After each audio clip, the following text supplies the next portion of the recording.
Hello, it's Alex, the Bookubus.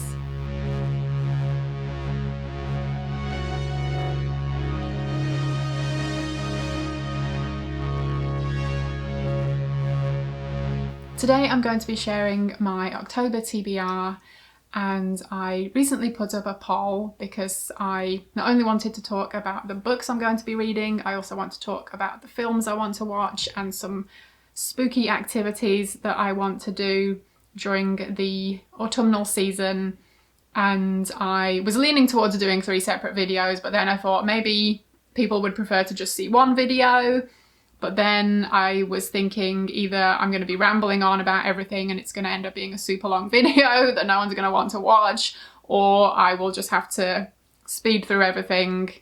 And yeah, I didn't really want to do that. So I decided to put up a poll on my community tab and yeah, see what you guys wanted. And the majority was for 3 separate videos. So your wish is my command. And yeah, that's what I was leaning towards anyway, so it's good to have that confirmed. So in this video, I'm going to be specifically talking about the books, but please keep an eye out for a couple of upcoming videos where I'm going to be talking about activities and movies. So yeah, lots of exciting stuff that I'm excited about. And I am going to be participating in Halloween-A-Thon. This is an epic Halloween-themed readathon, watchathon, activity-a-thon hosted by the wonderful Kelsi at Slime and Slashers. So I will leave her announcement video linked below. Please do go check her out. And she has a bunch of co-hosts and Monster Squad peeps that are involved. So yeah, everyone will be linked in her video. Please do go check everyone out. So many awesome people are involved, and she also has a Discord. It's yeah, well worth joining that because it's a ton of fun and everyone is super nice. And I did also just want to mention, Kelsi did ask me to be part of the Monster Squad, which is kind of like the behind the scenes peeps for Halloween-A-Thon. And while I would ordinarily love to because I love Halloween and I love Kelsi's events, but I just knew that I wasn't going to have the time that I would want to, you know, be able to give to it in order to commit to something like that. So I did decide to say no to that, but I still wanted to join in as a participant and yeah, be a part of it that way. So my involvement in Halloween-A-Thon is I decided to take 9 prompts. I didn't want to overwhelm myself. I wanted to just have, you know,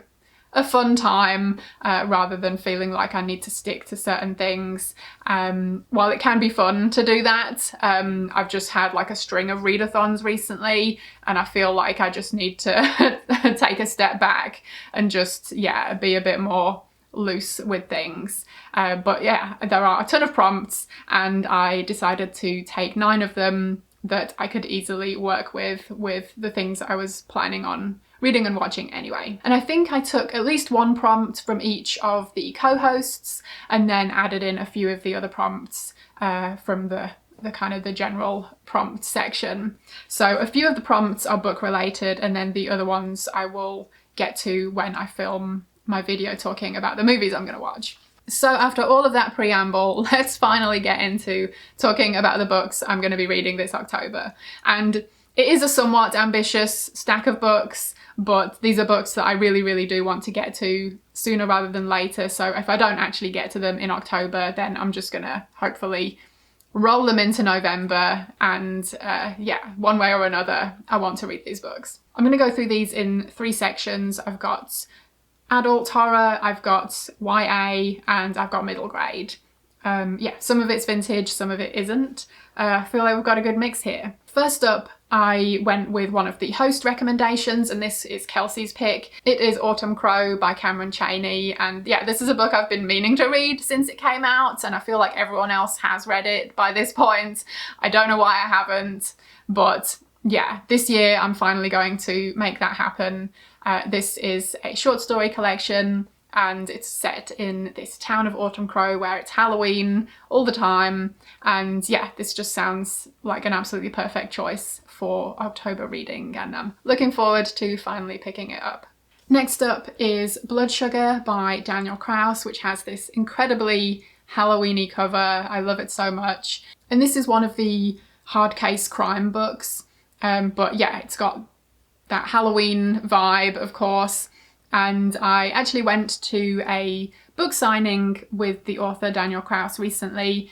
He was doing a book tour for his latest novel, Pay the Piper, which I'm looking forward to reading one of these days. But for October, I'd already got this one as a definite that I wanted to get to. And I mentioned that to him when I was getting my book signed, and he told me that this is his favourite book of his that he's written. So I am even more excited to read it now. And this is about a group of people who are, I think, yeah, putting razor blades in Halloween candy and stuff, trying to get some kind of revenge. It sounds really interesting, and yeah, on the back it says, it's at once frightening and emotional, thought-provoking and laugh-out-loud funny.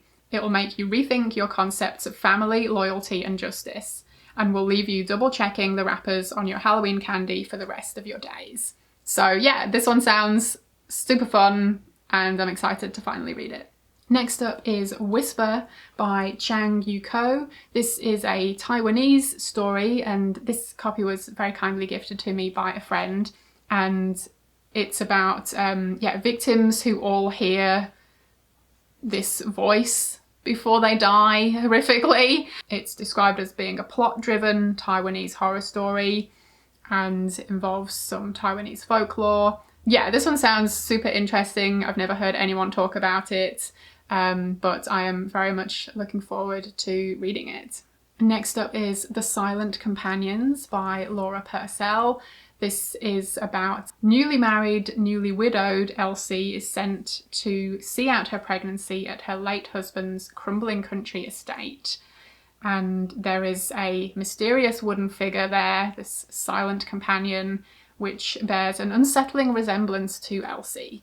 And I've heard really good things about this one. I think this is the perfect time of year to pick it up. I hope it's creepy and spooky and wonderful. And yeah, I love this cover. And another one I'm looking forward to reading. Okay, last up for the adult fiction, we've got The Apparition Phase by Will MacLean. It says it's reminiscent of the gothic suspense of Shirley Jackson and the ghost stories of M.R. James. It's about a brother and sister who are obsessed with the macabre and the unexplained, and they decide to fake a photo of a ghost to frighten an unpopular school friend. And it sets in motion a deadly and terrifying chain of events that neither of them could have predicted. So yeah, this is set in Britain in the 1970s, and yeah, this one just sounds so good. It has a lot of elements that really intrigue me, and yeah, I really hope this is one that I enjoy, because it sounds like I will. Okay, moving on to some vintage YA. I love reading this kind of thing all year round, but especially at this time of year, it just kind of adds to the nostalgic element of the season and Halloween for me. So yeah, I've got a few here that I'm really looking forward to getting to. So let's see, we've got a Christopher Pike. I had to include one of his here, and this is The Wicked Heart. This one is one of his that I don't think I've ever heard anyone talk about. It's definitely doesn't seem to be one of his popular ones that gets talked about a lot. And the cover, I don't know whether it's just the expression on this statue's face, but I don't know, there's just something about it that has never really intrigued me that much. But when I was trying to decide which Christopher Pike to read this season, I kind of went through the ones that I own and actually read the backs of the books, which I know isn't always an accurate representation of what happened in the book, but still. But this one sounds really, really good. It's about a high school senior who is a serial killer. He's already murdered 3 young women and has more planned. Like, what? And then I think we're following a female character who lost her best friend to this killer, and she is, yeah, trying to investigate and figure out, I guess, what's going on. Yeah, this one sounds awesome, so I'm looking forward to reading it.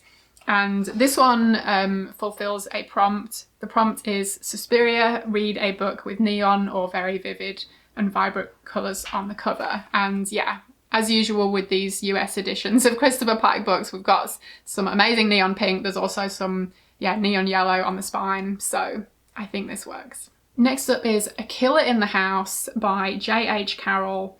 And this is one of the Babysitter's Nightmares series. Great cover. And what is more Halloween than, yeah, following a babysitter and there's a killer after her? I mean, yeah, I'm here for it. This one came out in 1995, and I really don't know much more about this one, like plot-wise, but the premise and the cover were enough to intrigue me, so yeah, I'm curious to give this one a go. Next, we have Die For Me by Carol Gorman with this amazing Ouija board and skeleton hand cover.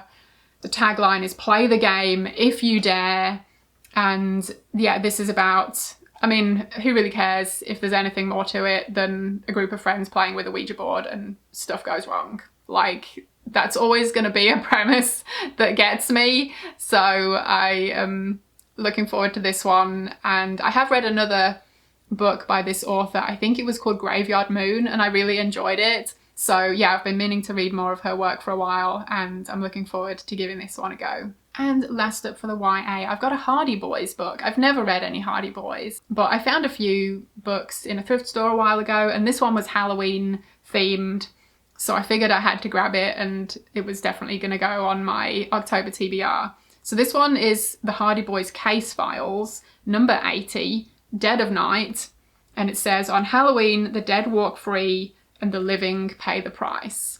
This is by Franklin W. Dixon. We've got a great cover here. Yeah, it looks like our protagonists are fighting off some people in a graveyard. What more could you want?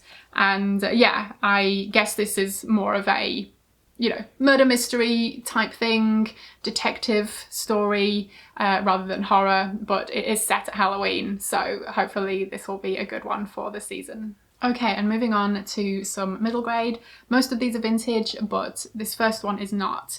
And this is Cruel Nature, 7 Terrifying Tales to Trouble Your Sleep by D.B. Albiza.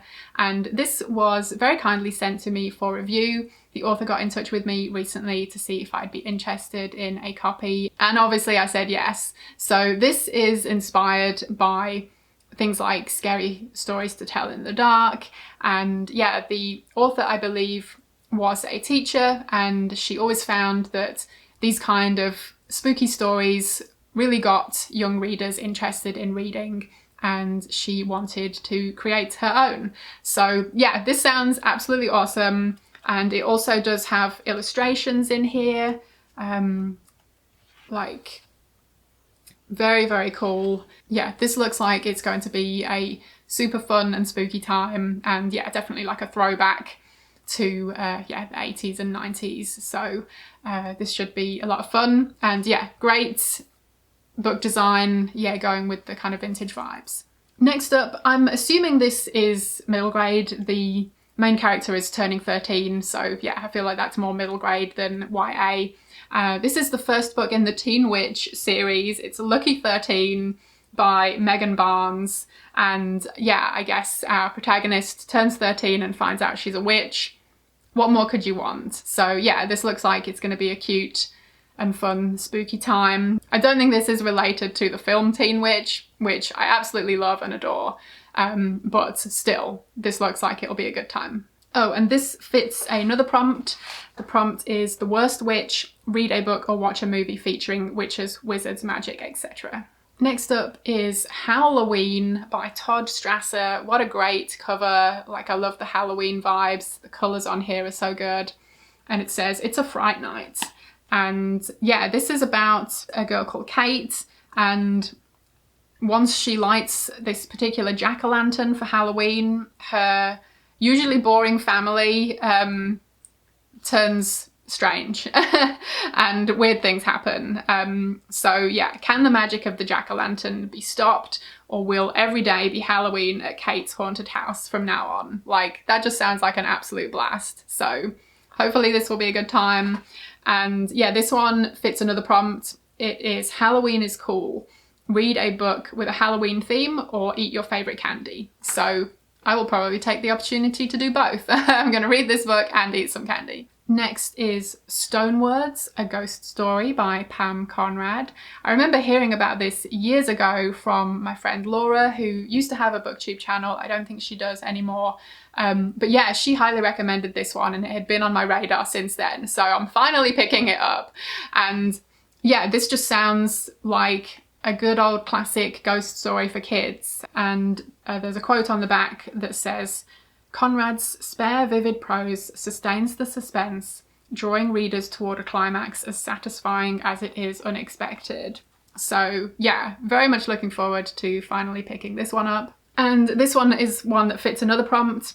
It is Grinning Ghosts, read a book or watch a movie that features ghosts, a haunting or a haunted house. Last up for the middle grade, although I do have one more book to mention after this. This one is Skeleton Creek by Patrick Carman. This is the first book in a series, and this is like a little later than, you know, the kind of middle grade I usually read. This one came out 2009, but I stumbled upon this randomly and just thought it looked really intriguing, and it's written in this kind of, you know, notebook style, and it says something mysterious is happening in Skeleton Creek, something scary, something sinister, and I guess, yeah, these kids are looking into whatever weirdness is going on. And I believe they are, yeah, there's like a video element too, as you can see from the cover. And I'm hoping you can still watch the videos online. I believe there was like a website linked to the book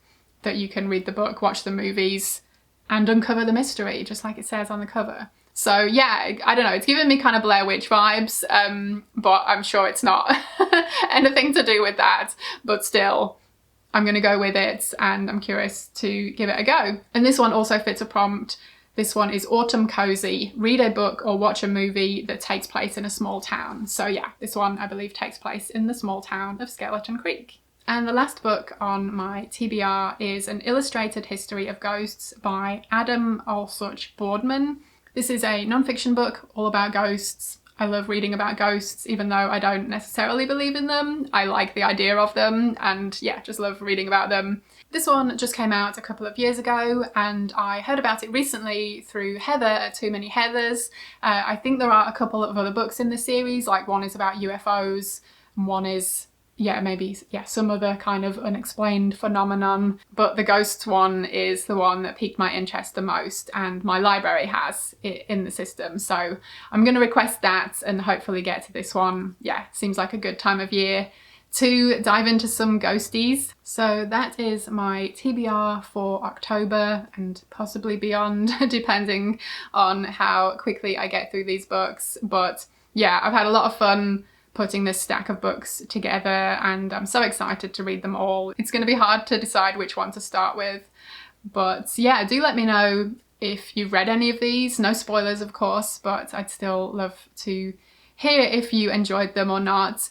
And yeah, let me know what you're looking forward to reading this October. Are you joining in with Halloween-A-Thon? If you haven't heard of it, like I say, please do go check out Kelsi's video, which will be linked below, so you can check out all the deets for yourself and hopefully you will join in too. That's it for this video, but please keep an eye out for 2 more videos coming out soon. One talking about the Halloween activities I want to do, and the other one being about the films I'm going to be watching this spooky season.